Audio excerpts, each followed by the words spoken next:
درې څیزونه داسې دي چې د هغې رښتیا هم او په ټوغو کې ویل هم دواړه صورتونو کې دا واقع کیږي او د دې حکم ثابتیږي.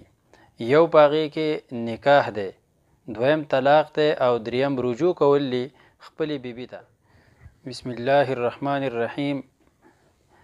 قال النبي صلى الله عليه وسلم ثلاث جدهن جد وهزلهن جد النكاح والطلاق والرجعة وفي رواية النكاح والطلاق والعتاق. نن د دې حدیث شریف په ضمن کې به موږ دا خبره کوو چې درې څیزونه داسې دي چې د هغې رښتیا هم او په ټوغو کې ویل هم دواړه صورتونو کې دا واقع کیږي او د دې حکم ثابتیږي. یو په هغې کې نکاح دی، دویم طلاق دی او دریم رجوع کول دي خپلې بیبي ته، یا په یو روایت کې دي چې غلام آزادول دي.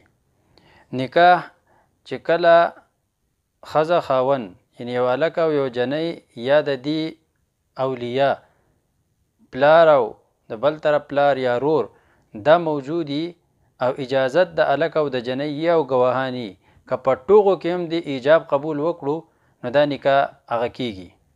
دویم نمبر طلاق دی. نو زیات طور نننی دغه سبق چې موږ هغه ریکارډ کوو د دې دپاره چې طلاقونه موږ ځان وساتو. هغه ابغض المباحات په مباحو کارونو کې الله جل جلاله ته د ټولو نه ناخوښه شی هغه چې دی هغه طلاق دی.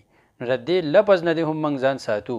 نو که دا یو سړی په رښتیا باندې ووایي نو هم د دې هغه حکم واقع کیږي، او که په ټوغو کې وایي نو هم دا حکم واقع کیږي او دا ښځه په ده باندې طلاقیږي. د طلاق چې څنګه نوعیت هغه قسمه طلاق به بیا واقع کیږي. ډیر خلک هغه داسې په ننه خبره باندې په معمولي بیو کې که دا خبره داسې نه نو په ما دې وایي ښځه طلاقوي. او د قرضو په لینډ کې اکثر داسې چې یو سړی هلکه بله ورځ ستا پیسې به زه درکړم، که مې در نه کړې نو ښځه به راباندې طلاقوي، او بعضې وایي ښځه به راباندې په 3 کاڼو طلاقوي، بعضې پکې وایي که چېرته بله ورځ زه در نه رالمه نو یې ښځه به راباندې خوري، او څوک وایي ښځه به راباندې طلاقوي.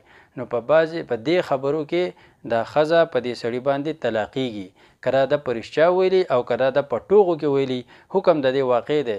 لہذا د دې لفظونو نه دې موږ ځان وساتو، او خامخا که د یو شي ضرورتي د یو خبره کې په یو بیه کې نو نه ده پکار خو سړی د خبرې د پخولو دپاره بیا قسم خوري، نو د قسم حکم هغه بیا وروستو که پوره نه شي جو کفاره ده. دریم نمبر شی چې دی هغه رجوع ده.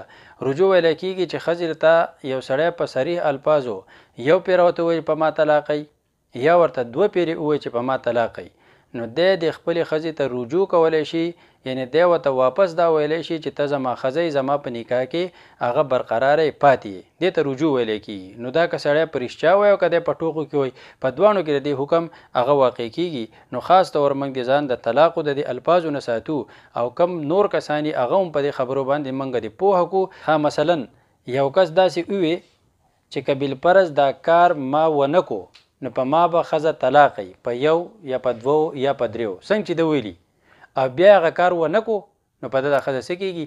طلاقیږي. یا یو داسې ووایي چې که ما بالفرض دا کار وکړو نو په ما به ښځه طلاقوي، او بیا هغه کار ده ونه کو، یعنې د هغې الټه یې ووایي، الټه کار یې وکړو نو په ده باندې ښځه څه کېږي؟ هغه طلاقیږي. چې څنګه قسمه طلاقي هغه قسمه طلاق به واقع کېږي. لہذا د دې لفظ نه بالکل ځان ساتئ، او نور خلک هم په دې خبره باندې پوهه کوي. الله یې خوشحاله کړه.